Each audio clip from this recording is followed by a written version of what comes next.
Assalamualaikum warahmatullahi wabarakatuh. Salam sejahtera untuk kita semua. Halo sahabat Bawaslu, selamat datang di podcast Bawaslu Kabupaten Grobogan. Ruang dialog publik yang menghadirkan edukasi kepemiluan, pengawasan, dan penegakan pemilu secara ringan namun tetap mendalam. Saya Lilis Dwi Oktavia akan menemani episode spesial kali ini dengan tema sengketa menuju keadilan pemilu dan pemilihan. Kenapa tema ini penting? Karena keadilan pemilu bukan hanya bicara soal siapa yang menang ataupun kalah, tetapi memastikan seluruh proses berjalan sesuai aturan, memberikan ruang yang setara, dan menjamin kepastian hukum bagi seluruh peserta pemilu. Baik, untuk membahas tema kita kali ini, telah hadir narasumber yang sangat kompeten di bidang hukum dan penyelesaian sengketa pemilu, yaitu ada Bapak Mosyahirul Alim, yang akrab disapa Pak Irul. Beliau merupakan koordinator divisi penyelesaian sengketa di Bawaslu Kabupaten Grobogan. Terima kasih Pak sudah hadir membersamai kami. Mungkin bisa langsung dimulai diskusinya ya Pak. Ya, sebentar sebelum kita lanjutkan, kita harus nyapa dulu juga. Oh ya. Untuk teman-teman yang mungkin udah lama nggak jumpa dalam acara seperti ini ya. Karena beberapa alasan memang kita cukup lama nggak podcast seperti ini, tapi artinya kita juga sebetulnya tetap selalu mengupdate segala informasi ya. Terkait sengketa ya Pak, khususnya. Jadi semoga teman-teman semua dimanapun berada tetap salam sehat dan bahagia. Oke, baik Pak, mungkin sudah bisa dimulai ya Pak. Oke. Gini Pak, dalam penyelenggaraan pemilu kan ada yang dimaksud dengan keadilan pemilu. Nah itu pengertiannya seperti apa Pak, khususnya dalam mekanisme penyelesaian sengketa sendiri? Baik ya, kalau kita bicara pemilu dari dulu sampai sekarang sampai yang akan datang pun itu tentu kan satu tujuan ya, artinya tujuan yang paling kita kehendaki semua, baik dari penyelenggara ataupun para peserta, tentu adanya satu keadilan. Ini juga sering kita dengar, keadilan pemilu, tapi kadang ini juga sebagian belum begitu memahami betul artinya apa. Padahal keadilan pemilu ini harus secara substantif terpenuhi, kondisi di mana sebuah pemilihan umum itu harus terjadi dengan jujur, adil, terbuka, transparan, adanya kesempatan yang sama kepada para peserta pemilu semua. Nah ini tentu hal yang harus selalu kita kedepankan, harus selalu kita tanamkan kepada siapapun, bahwa pemilu tadi sama yang sudah disampaikan tadi, bahwa pemilu itu bukan soal menang ataupun kalah, tapi soal itu tadi, bagaimana substansinya tercapai enggak, apa tidak. Apakah peserta pemilu ini sudah mendapatkan kesempatan yang sama. Ya, dalam semua hal, dalam semua tahapan tentunya kan seperti itu. Itu satu ya, bicara tentang keadilan pemilu. Terus bagaimana kaitannya dengan penyelesaian sengketa pemilu. Ya. Ini tentu juga menjadi menjadi hal yang utama ya. Bagaimana bisa suatu keadilan pemilu tercapai ya, kalau tidak ada suatu mekanisme hukum atau regulasi yang mengatur. Mengatur tentang apa? Kalau bicara tentang sengketa, berarti ini memang harus kita sampaikan bahwa ternyata di Undang-Undang Pemilu ya, Undang-Undang Nomor 7 tahun 2017 itu sudah secara jelas dan tegas itu menjamin bahwa keadilan pemilu itu terkait penyelesaian sengketa itu diakomodir dalam pasal 467 ya. Di situ jelas disebutkan terkait sengketa. Apa sih sebetulnya sengketa ini? Yaitu tadi, sengketa ini tidak serta-merta terjadi. Ada hal sebab yang mendahului. Apa itu? Dari KPU mengeluarkan keputusan. Ya, KPU RI, KPU provinsi, ataupun KPU kabupaten kota. Ini berkait itu ya. Ini terkait misalkan saat tahapan pencalonan. Jadi adanya mekanisme itu. Bagaimana kalau ternyata misal bakal calon ya saat mendaftar sebagai calon kepala daerah misalkan, ternyata dia dianggap tidak memenuhi syarat misalkan. Tidak memenuhi syarat sehingga dia tidak lolos ataupun tidak memenuhi syarat. Tentu ini kan ada ruang untuk dia untuk memperjuangkan rasa mungkin keadilan dia belum terpenuhi menurut dia sudah merasa semua persyaratan sudah dipenuhi, tapi ternyata dianggap tidak memenuhi syarat. Nah ini sudah ada ruang, ini ada mekanisme yang sangat jelas ini kalau di Undang-Undang Pemilu ya, atau di pasal 467 ada juga di 468. Di Undang-Undang Pilkada kalau berkaitan dengan pemilihan juga sudah ada semua. Jadi itu ya, mudah diakses seperti itu. Kalau mudah diakses di Bawaslu Grobogan khususnya juga sudah sering sosialisasi terkait sistem informasi penyelesaian sengketa pemilu SIPS. Itu juga sudah kita sampaikan. Jadi intinya kepastian hukum aturan hukum mekanismenya ada dan adanya akses kemudahan yang bisa dicapai seperti itu ya. Mungkin itu ya. Baik Pak, mungkin kita sering mendengar istilah sengketa proses dan sengketa hasil pemilu atau pemilihan. Nah itu perbedaannya seperti apa Pak? Itu juga penting ya, selalu sejak dulu sampai sekarang pun selalu kita sampaikan ya. Artinya ada perbedaan mendasar. Kata sengketa tentu kalau kita pahami sengketa berarti ada dua pihak yang bersengketa. Artinya mungkin ada satu pemahaman dan sebagainya. Namanya saja sengketa, pasti ada pihak pertama, pihak kedua. Nah berkaitan dengan di kepemiluan memang ada ya sengketa proses. Kalau sengketa proses ini kan namanya kan proses. Ini berarti sengketa itu, potensi sengketa ini bisa terjadi di semua tahapan. Dari tahapan pemungutan data pemilih misalkan, sampai tahapan kampanye pemungutan suara. Seperti itu. Terus selama ini yang sering terjadi, ini kalau kita bicara kasus yang sering terjadi, itu saat pencalonan. Baik pencalonan kepala daerah, ya, seperti itu. Ataupun saat pendaftaran partai politik, itu juga ada. Itu sengketa proses. Kemudian kalau bicara sengketa hasil ya, sengketa hasil ini berarti kan hasil pemilihan umum. Kalau kita lihat kita coba tengok di Undang-Undang Dasar lah, di UUD 45, UUD 1945. Di situ di pasal 24C ya, yang mengatur tentang kewenangan Mahkamah Konstitusi. Salah satunya kan Mahkamah Konstitusi itu berwenang memutus perselisihan hasil pemilu. Nah, ini hasil ini berarti kaitannya dengan hasil. Artinya sudah ada pemilihan suara, pemungutan suara sudah ditetapkan. Oh si A peroleh suaranya sekian, si B, si C dan si sekian. Itu berarti terkait hasil. Mekanismenya juga beda. Kalau proses berarti di Bawaslu. Ya, penyelesaiannya di Bawaslu. Permohonan penyelesaian sengketa di Bawaslu.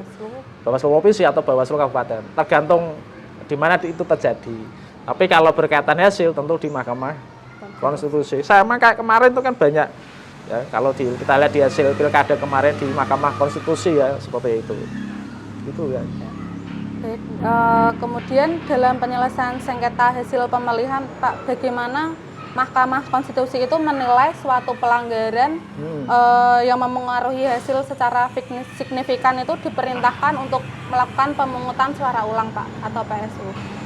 Kalau kita lihat kemarin tuh ya, yang terakhir di pemilihan kepala daerah 2024 itu kan Mahkamah Konstitusi juga memerintahkan ya terkait pemungutan suara ulang atau biasa kita kenal dengan PSU. Tentu semua ini juga berdasarkan apa? Satu tentu Mahkamah menilai ya dari kualifikasi pelanggaran. Artinya apa? Ada nggak suatu tindakan, perbuatan yang bertentangan dengan hukum pemilu? Misalkan berkaitan dengan daftar pemilih, berkaitan dengan hal yang sangat sering kita dengar saat kampanye. Diduga ada pembagian uang atau materi atau lainnya untuk memengaruhi pemilih. Itu jadi itu dinilai. Ini kan berkaitan kualifikasi ya. Artinya betul ada nggak keterkait ini tindakan atau perbuatan yang memang melanggar dari hukum pemilu, undang-undang pemilu, ketentuan yang sudah secara jelas. Di samping itu juga tentu akan dinilai juga seberapa sih kuantitas pelanggarannya ya. Artinya pelanggaran ini seberapa besar memengaruhi hasil dari pemungutan suara. Seberapa besar? Karena ini bisa jadi karena ini suatu pelanggaran ini betul-betul bisa dibuktikan ya. Bahwa pemohonnya kan bisa membuktikan. Pemohonnya siapa? Tentu pasangan yang paslon yang dirugikan tadi. Ya dirugikan, yang kalah intinya ya. Perolehan suaranya kurang banyak lah. Tentu dia kan bisa membuktikan ya bahwa ternyata suatu pelanggaran ini. Kita ambil contoh saja lah. Kasus politik uang itu aja. Yang sering terjadi dari tahun ke tahun, dari pemilu ke pemilu kan selalu itu. Kasus politik uang. Ternyata pemohon ini bisa membuktikan, bisa meyakinkan mahkamah bahwa saat proses itu, entah saat kampanye ataupun di hari tenang dan sebagainya, itu memang betul terjadi politik uang secara masif misalkan. Dan ini tentu mempengaruhi hasil, karena pemilih ya itu tadi, memilih sesuai yang siapa yang memberikan. Ini tentu juga menjadi pertimbangan yang sangat mutlak ya dari mahkamah ya. Gitu. Kemudian juga bisa juga melihat dari sisi keterkaitan sebab akibat. Ya ini sama, hampir sama tadi. Sebab akibat tentu dia bisa memperoleh suara. Ternyata penyebabnya karena ada penggelembungan suara misalkan. Ada mobilisasi pemilih misalkan. Ada daftar pemilih yang kurang pas. Pemilih yang sebetulnya sudah tidak berhak memilih masih tercatat dalam daftar pemilih tetap. Itu saling dinilai. Ternyata ada keterkaitan sebab penyebab. Ini juga bisa menjadi dasar dari mahkamah untuk menentukan, untuk memutuskan bahwa memang putusan ini, perkara ini, permohonan ini memang perlu dilakukan PSU atau pemungutan suara ulang. Kayak kemarin di Pilkada itu kan juga ada 10 ya kalau nggak salah ya, PSU kemarin itu. Saya ingat saya 10. Di Kabupaten Magetan ada, kemudian di Barito, kemudian di Pesawaran ya. Ada beberapa kok. Di sini ada, cuman tapi itu hanya sebagai contoh aja lah. Artinya di situ. Ya, Pesawaran betul ada sih ya. Magetan, ini Jawa Timur berarti. Ya, itu. Terus di Pulau Taliabu banyak juga. Supaya nanti teman-teman kan bisa melihat itu. Putusan Mahkamah Konstitusi kan kalau memang kepengen melihat lebih jauh bisa dibuka di berita-berita banyak yang mengulas tentang itu. Apa pertimbangan mahkamah juga ada di situ. Meskipun hanya sekilas-sekilas dilihat, tapi sudah bisa mewakili jawaban dari apa yang ditanyakan. Jadi, dari itu. Banyak ya Pak faktor untuk menilai. Ya diantaranya itu tadi ya, mahkamah menilai itu tadi. Adanya tadi, sudah ada hukum yang mengatur, regulasinya jelas-jelas, ternyata terjadi penyimpangan. Pasti toh ini toh. Terus kemudian itu tadi, seberapa banyak, seberapa besar potensi itu tadi yang tak sampaikan, seberapa besar mempengaruhi hasil pemilihan suara, adanya keterkaitan sebab akibat. Itu diantaranya seperti itu. Untuk pengalaman di Bawaslu Grobogan sendiri seperti apa Pak di saat pemilu atau pemilihan 2024 kemarin? Mungkin ada sengketa proses atau sengketa hasil pemilu atau pemilihan seperti itu gitu Pak? Ya. Kalau bicara di Bawaslu Kabupaten Grobogan ya, khususnya di pemilihan umum ya 2024 ya. Itu di wilayah Kabupaten Grobogan tidak kita temukan atau tidak ada pengajuan permohonan penyelesaian sengketa proses pemilu. Baik saat pendaftaran partai politik, kalau pendaftaran partai politik kan jelas di Bawaslu RI ya. Artinya nggak ada kalau di Bawaslu Kabupaten Grobogan saat pemilu. Kemudian saat pemilihan kepala daerah berkaitan dengan penyelesaian sengketa ini kan ada dua, kita jelaskan juga. Ada sengketa itu dari penyelenggara dengan atau peserta dengan penyelenggara. Berarti pesertanya siapa? Tadi saya sampaikan, misalkan bakal calon kepala daerah yang mendaftar di KPU sebagai penyelenggara. Ini sengketanya seperti itu. Kalau ada yang tidak dinyatakan tidak memenuhi syarat, tapi ternyata kemarin juga tidak ada. Tapi ada satu sengketa lagi, sengketa antar peserta pemilihan. Antar peserta itu sesama peserta. Nah ini di Kabupaten Grobogan kemarin ada di Pilkada 2024. Ada 2 kasus kemarin. Sengketa antar peserta pemilihan ya. Jadi berkaitan dengan pemasangan gambar. Pemasangan gambar dari salah satu paslon itu sudah dipasang.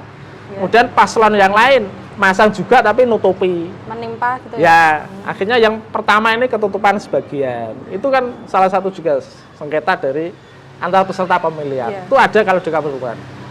Di Kecamatan Tanggungarjo, wilayah barat ya, dan di Kecamatan Godong ada 2 itu. Jadi itu sengketa yang terjadi di Kabupaten Grobogan di 2024 ya, seperti itu. Kemudian Pak itu upaya preventif yang dilakukan oleh Bawaslu Grobogan dalam menghadapi sengketa tersebut bagaimana Pak? Ya sebetulnya sebagai lembaga pengawas pemilu itu kan tugasnya kan nggak hanya pengawasan ya. Ini sekali lagi kita sampaikan, Bawaslu, Badan Pengawas Pemilu, betul pengawas pemilu.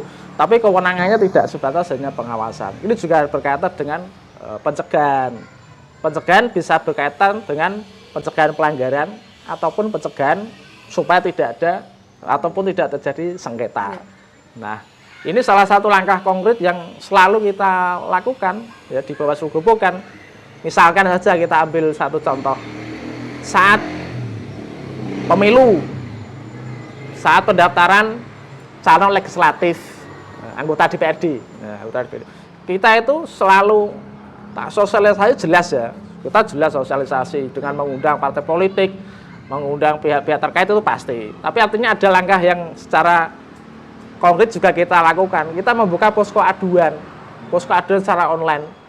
Jadi masyarakat bisa melapor, bisa memberikan aduan ataupun apa namanya lah, informasi misalkan. Misalkan si calon legislatif ini, si X misalkan, Mr. X, ternyata statusnya masih sebagai kepala desa. Kan nggak boleh di dalam pencalonan. Padahal, nah ini menjadi langkah kita. Akhirnya kita begitu mengetahui informasi itu, kita mengecek kebenarannya. Ternyata betul, ya berarti kita ya berkirim surat ke KPU sebagai saran perbaikan kalau istilahnya. Ya, kita itu, ternyata ini masih kepala desa. Dia berarti harus mengundurkan diri. Kalau sudah mengundurkan diri berarti harus juga dibuktikan dengan surat pengunduran diri. Itu salah satu langkah seperti itu. Berkaitan dengan itu pemilu ya. Kalau berkaitan dengan pilkada juga membuka akses seperti itu. Kita kita posting di media sosial, di papan nama di depan kantor itu juga ada. Berkaitan dengan calon. Bahkan si calon kepala daerah ini statusnya apa misalkan. Apakah dia seorang yang memang tidak boleh terkena aturan larangan mencalonkan diri seperti itu. Itu salah satu upayanya di situ ya.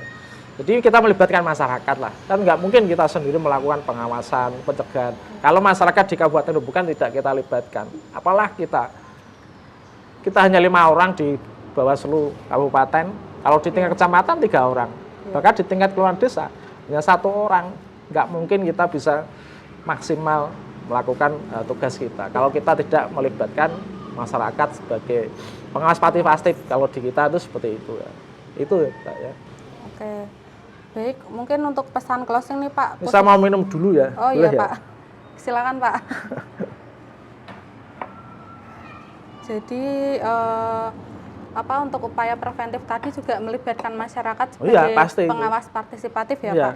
Itu kita punya ya. Karena itu pengawasan pemilu tidak hanya oleh penyelenggara tapi juga dengan masyarakat. Keterbatasan itu tadi sumber daya manusia ya. Sangat terbatas kita jumlah pengawas. Mungkin untuk pesan closing nih Pak, khususnya terhadap masyarakat. Bagaimana masyarakat dapat terlibat aktif dalam menjaga integritas pemilu sehingga potensi sengketa ini dapat diminimalkan. Kalau bicara masyarakat lagi-lagi juga ini kembali ke pendidikan politik sebetulnya ya. Kita lebih banyak memberikan edukasi yang selama ini sudah kita lakukan dari sekolah ke sekolah misalkan, dari pertemuan ke pertemuan, baik melibatkan ormas, LSM, para kepala desa dan sebagainya.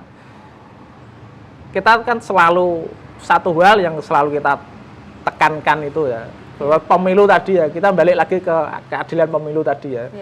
Keadilan pemilu ini kan menjadi salah satu tujuan yang paling utama ya. Substansinya ini harus tercapai. Ini tidak mungkin bisa tercapai kalau tidak ada pelibatan semua, baik peserta pemilu, penyelenggara maupun masyarakat. Contoh nyatanya apa? Ya masyarakat harus ikut menyadari kalau suatu hal ini sudah ditentukan di undang-undang pemilu tidak bisa dilaksanakan ataupun ada larangannya, ya dia juga harus berani mengatakan tidak. Contohnya itu tadi, salah satu contoh politik uang misalkan. Masih banyak juga, cuman yang kebanyakan itu politik uang ya. Padahal politik uang ini menjadi salah satu hal utama biasanya terjadinya sengketa di Mahkamah Konstitusi. Jadi dari awal aja sudah dimulai dari situ. Kemudian saat kampanye juga hal-hal yang sudah jelas dilanggar, dilarang ya maksudnya, masih ada pelanggaran. Banyak kasus seperti itu. Nah, harapannya kan masyarakat kan semakin ikut tadi keterlibatan aktif ya. Artinya kalau ada suatu kampanye ternyata dilakukan di tempat pendidikan, di tempat ibadah ataupun di instansi pemerintahan, itu tentu dia harus berperan aktif memberikan informasi dan sebagainya. Ada suatu kampanye tadi misalkan ada pemberian dan sebagainya, entah apa itulah. itu dia juga harus berperan aktif, menolak misalkan, atau misalkan setidaknya memberikan informasi awal lah. Kan informasi awal itu kan mudah banget, cukup kirim SMS atau WA tanpa nama, tanpa nomor, kita akan merahasiakan, kita akan terjun ke lapangan membuktikan, mencari kebenaran informasi ini. Jadi tidak harus masyarakat itu misalkan mengetahui itu harus datang ke gerobokan, itu enggak, tidak harus selalu datang ke kantor. Bisa melalui itu tadi informasi awal namanya ya. Kita memberikan informasi misalkan, Pak, maaf ini di desa kami ada pemberian ini misalkan. Kita nanti akan mencari kebenarannya kok. Kita pasti akan kontak ke pengawas pemilu setempat. Benar tidak kemarin ada kegiatan ini kok nggak ada tembusan ke kita, STTP surat itu pemberitahuan kampanye misalkan. Itu di situ salah satu contohnya di situ. Itu hal utamanya di situ ya. Jadi artinya biar masyarakat tuh kita kasih kemudahan untuk sama-sama menjaga keadilan pemilu tadi. Cukup memberikan info awal, informasi awal lewat HP, lewat WA, telepon atau apalah. Kita akan merahasiakan kok. Kan nggak perlu nomor aja, pakai nomor apa gitu, misalkan bukan nomor utama kan bisa. Kalau memang takut ya. Yang penting ada informasi itu. Pasti kita akan mencari kebenarannya di situ. Terima kasih ya Pak kepada Pak Irul atas penjelasan cukup mengenai ya. Atas penjelasan tadi ya Pak, sengketa menuju keadilan pemilu dan pemilihan yang sangat jelas dan komprehensif sekali. Dari diskusi hari ini kita memahami bahwa keadilan pemilu itu bukan hanya tanggung jawab penyelenggara pemilu, tetapi juga seluruh peserta dan juga seluruh masyarakat agar keadilan pemilu dan pemilihan itu dapat tercapai. Semoga pembahasan ini bermanfaat bagi kita semua dan sahabat Bawaslu semuanya. Saya Lilis Oktavia pamit undur diri. Wassalamualaikum warahmatullahi wabarakatuh. Waalaikumsalam warahmatullahi wabarakatuh.